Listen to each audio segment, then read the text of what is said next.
اللہ ताला की ज़ात ने सूरत एराफ की आयत नंबर 188 में फरमाया है कि ए मुहम्मद सल्लल्लाहु अलैहि वसल्लम कह दो कि मैं अपने किसी नुकसान या फ़ायदे का कुछ भी इख्तियार नहीं रखता मगर जो अल्लाह चाहे, और अगर मैं किस गैब का इल्म जानता होता तो मैं अपने लिए बहुत से फ़ायदे जमा कर लेता और मुझे कोई तकलीफ़ ना पहुँचती। मैं तो मोमिनों को डर और खुशखबरी सुनाने वाला हूँ।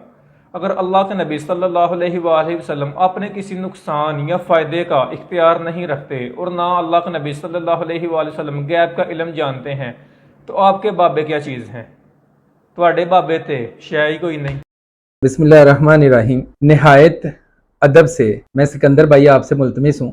तकरीबन सारी वीडियो मैंने आपकी देखी। अच्छा काम कर रहे थे आप, तो आप करें, जो मुश्तरिकात हैं उनको करें, लेकिन आप कभी भी इख्तिलाफी मसाइल को ना छेड़ें। पहली बात तो ये है कि हम तकरीबन इकट्ठे रहते हैं तो माहौल हमेशा साजगार रहना चाहिए। आपने ये जो 181 सूरतुल आराफ की आयत पढ़ के ये साबित करने की कोशिश की है कि देखो जी, जब नबी गैब नहीं जानते, नबी कर कुछ नहीं सकते, तो तुहाडे बाबे ते की शै ने हैं। आप जरा खुद गौर करना, जरा ठंडे दिल से, बगैर इसके कि आप हाइपर हो, ठंडे दिल से सोचना कि किस शर्त पे आप कह रहे हैं कि जब नबी कुछ नहीं कर सकते तो बाबे और फकीर क्या चीज है, क्या शै की शै। जिदी लैंगुएज है ना, मैनू पता है, ठीक है, जो हाल होता हुंदा है पिया वो भी उन्होंने ही पता है। इस वास्ते तू जरा गौर नाल तुसी सोचो जरा कि जनाब आप क्या कह रहे हैं कि नबी अगर कुछ नहीं कर सकते तो बाबे और फकीर क्या चीज है। पहले तो आप उन बाबों और फकीरों का नाम लें, उन पर बात हो जाएगी। और ये जो आपने बात की, जब नबी कुछ नहीं जानते, नबी कुछ नहीं कर सकते तो बाबे क्या चीज, इसका मतलब है जिस तरह बाबे कुछ नहीं कर सकते नबी भी कुछ नहीं कर सकते। जाहिर तो ये, आप जरा खुद सोचें कि भाई आप ये आया करीमा पढ़ने से पहले काश आपने तफसीरे कबीर खोलकर इसका शान नजूल देखा होता तो आप कभी इतनी जुर्रत ना करते। हमने क्या कहा कि एक नबी जो हैं वो गैब नहीं जानते, वो कर कुछ नहीं सकते, किसी नफा नुकसान का मालिक नहीं। अगर गैब जानते तो सारी कसरत इकट्ठी कर लेते। तो जनाब जब ये कुछ नहीं करते तो तुम्हारे बाबे और फकीर पीर तो शय ही कोई नहीं, मतलब वो भी शय को नहीं।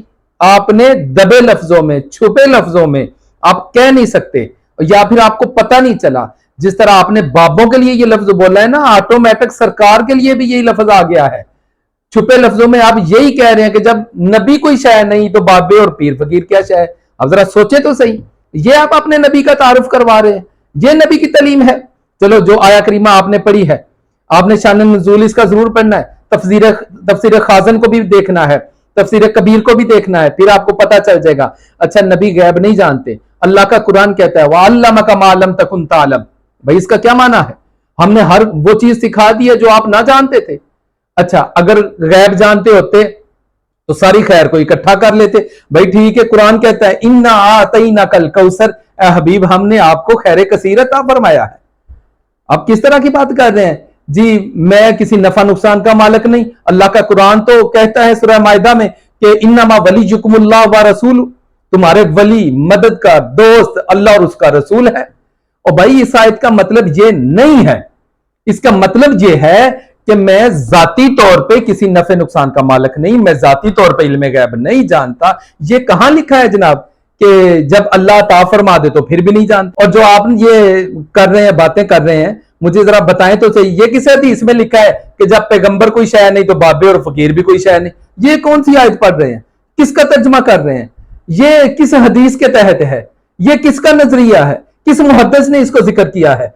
अल्लाह के बंदो, कुछ आप करें, ये जो बाकी कर रहे हैं आप 10-12 बार करें, हमें क्या इससे?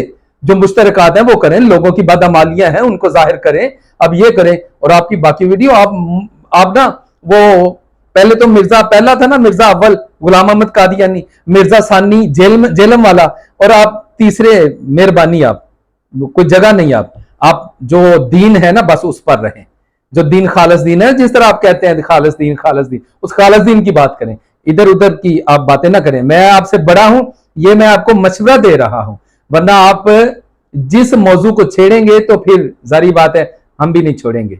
अल्लाह आपको अक्ल सलीम अता फरमाए।